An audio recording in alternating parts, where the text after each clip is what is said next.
right, guys, man, it hurts for me to do this video, man. Apparently, I'm hearing Daniel Cormier has to go ahead and break down his loss to Jon Jones and Stipe Miocic, man. The things that the UFC will do to go ahead and get clicks and views is absolutely ridiculous, man. Guys, I know that I say Jon Jones is my GOAT, and he is my GOAT, but I respect Daniel Cormier, man. You know, it grew over me over time. No Diddy when I say that, but he really did grow over me. Now, Jon Jones in the octagon, I have him over anybody. Outside the octagon, maybe a different story. But when it comes to Daniel Cormier outside the octagon, he's a funny and likable guy. You guys don't see those funny moments between Khabib and Daniel Cormier? If you guys want to laugh, go ahead and watch that. So for me to see him break this moment down, it could go ahead and bring flashbacks to him. And it hurts me to go ahead and do this video, guys. All in all, guys, like the video, subscribe. I don't need to tell you this once or twice. Do it now. Go ahead and join the cause, guys. Road to 500 subscribers. Let's go ahead and get into it. Experience to break down these two individuals. My man, the former double champ, UFC Hall. Just bring him out, man. He ain't even want. Look how slow he walked down there. He didn't want to come out there. How exciting is this? Yeah, it's exciting, man. Look at the set for this fight. The fight's going to be fantastic, but also breaking these guys down for the fans, unbelievable. One of the biggest fights in UFC history, and so much connective tissue between you and these two combatants. And let us just show you the extent of DC's expertise in octagon against Jon Jones and Stipe Miocic. I know we actually blew your mind with these numbers earlier today. So Johnny Bones spent more time, north of 38 minutes, in the octagon with you. Man, if I was Daniel Cormier and they told me to come out here, I would have said, hell no. Than any other opponent, even more pronounced with Stipe, champ. You fought him 3 times. Let's get straight into it. Anyway, ESPN Hot Mic. Thank you, ESPN. Dude, it was an amazing time to be fighting a guy, also a guy I respected. I respected his skill, so preparations were awesome. Whole world was watching, and one last time, that was not me being tossed into the backdrop. I know a lot of people thought it was. That was not me. So a lot to dissect in terms of those 25 minutes against Jon Jones. Nobody hits that telestrator better than you. So take us through that fight back in 2015 and what jumps off the film for you. You know, John, we talk about Jon Jones' fight IQ, and I'll get deeper into fight IQ during fight number 2. But in fight 1, we'll talk a little bit about foot placement. Southpaw conventional foot placement is very important. Man, these UFC shorts are kind of cold. And why? It opens up the window to drive that body kick. Jon Jones has a nasty left body kick. He uses that body kick to try to set up the head kick because the knee elbow starts to tuck. You start to worry about getting the kick to the body, and then he drives it up top. Here, I'm fortunately Daniel's like, damn. able to keep my hands up in defense. I know midway breaking this down, he's probably thinking, damn, I should have done this, I should have done that. But it doesn't stop there. His weapons are very diverse. So watch here. When you're this free in the octagon, you try things like flying knees when a guy is pressuring you. That freeness in the octagon, everybody doesn't possess that. Jon Jones does because he's so well-rounded. But he's going to need all of those weapons, John. It's not about 1 or 2 things to try to keep a real heavyweight off of you. He's going to have to be diverse. Yeah, just show the stats, too, while you're at it, you know? All of his weapons to try to get past Stipe. 34 body strikes is, oh my gosh, Daniel Cormier will not survive with 34 body strikes thrown to him. That's how Stipe knew to beat Daniel Cormier that second time around. Body shots, for sure.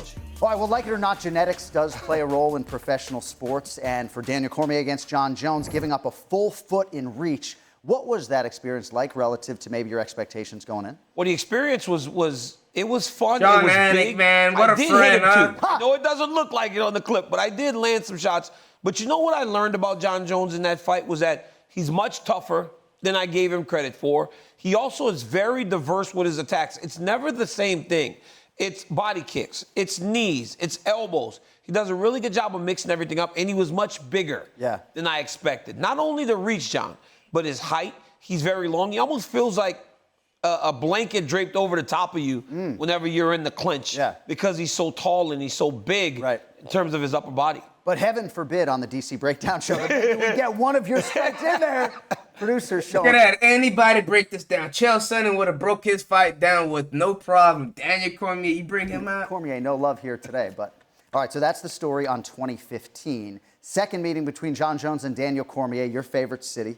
Anaheim. Woo, man, I know this is about to hurt. California, Oh, God, UFC Well, second 214. one, man, Now, Daniel Cormier was doing so good. He about to break this thing down until that head kick. Twice this This rematch is when Daniel Cormier has had some been good put together. UFC combinations out. 197, it went away. UFC 200, John Jones unable to make the walk. It was done at UFC 214, and here's how it played out. Another John Jones glaze. John Anik, what a friend you are to Daniel Cormier, man. Let's go ahead and keep it light for him. I know you want to do your job, but damn. John Jones, get your together. I'm waiting for you. The wait is over. John Jones is back for the first time. All right, let's get straight into it. Information and they apply it. Mike Winklejohn and Greg Jackson are as good as anyone at doing that. That's what they did with Jones in fight number 2. Woo. They knew that they found success with weapons to my body, but a lot of it in fight 1 was kicks and knees. This time, John started to use his hands to get to the same result. Me dropping my right elbow to try and set up a high kick, but it was body punches and it was knees to the body. He's really good at that switch. That knee was nasty. In there. But ultimately, I'm trying to pressure because I'm the shorter guy having to get close. John knows that weapons to the right side will ultimately make me start to drop my elbow. And when I did, Jones was able to find that opening that landed the head kick. But when you look at this action, J.A., my hands are going down to block at the body again. Right. John wraps that kick over the top, gets that beautiful head kick off that ultimately failed me.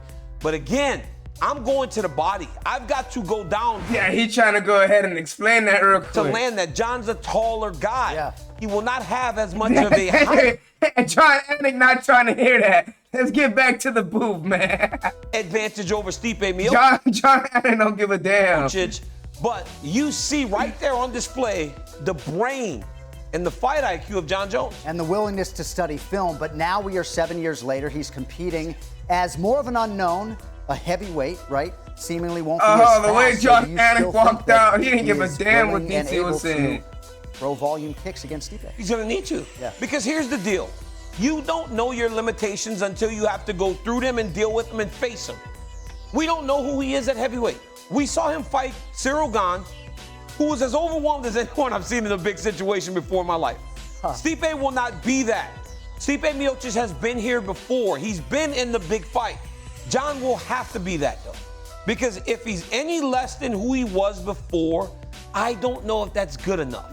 Because Miocic is so good. But ultimately, that's why the fight is so fun and it's so fascinating. Because if we don't get that kick-heavy John Jones, we don't get the tough, durable guy that's willing to do it all, he'll lose to Stipe Miocic, and I don't know what the future would look like for John Jones. Probably not a guy who wants to go off with a loss. We'll see. All right, coming up next, you know what it is. Double champ status. All right, let's hear him talk about Stipe Miocic. It and do it in that fashion was something that even in my wildest dreams, John, I never could have imagined. For it to happen in that way was amazing, but also for it to happen in the way that we expected because there was this You see, the thing is with Daniel Cormier, when it comes down to Stipe Miocic, he doesn't really care. I thing felt that like Stipe does it didn't hurt that like John I Jones. knew or felt we could take advantage of, and that might play a part in the fight that's coming up.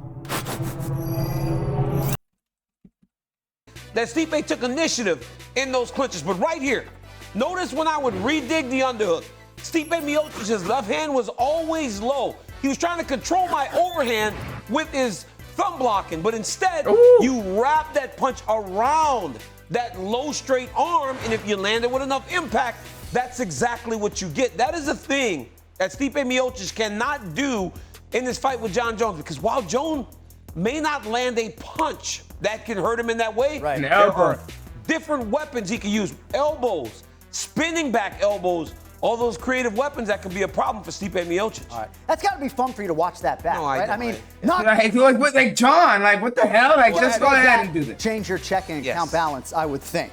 So as we spin it forward, right, and you look at that situation, to what extent do you think Stipe, Yeah, as none of this is fun. the underdog here, can actually realize success in those close fighting situations? You know, I think that is going to be very key to it because in close, John, he will be able to wear on Jones. We see a lot of his best weapons are at range. If Miocic can get close, he can wear on Jones and truly be a heavyweight because while John Jones is the heavyweight champion of the world, we have seen him fight for 2 minutes.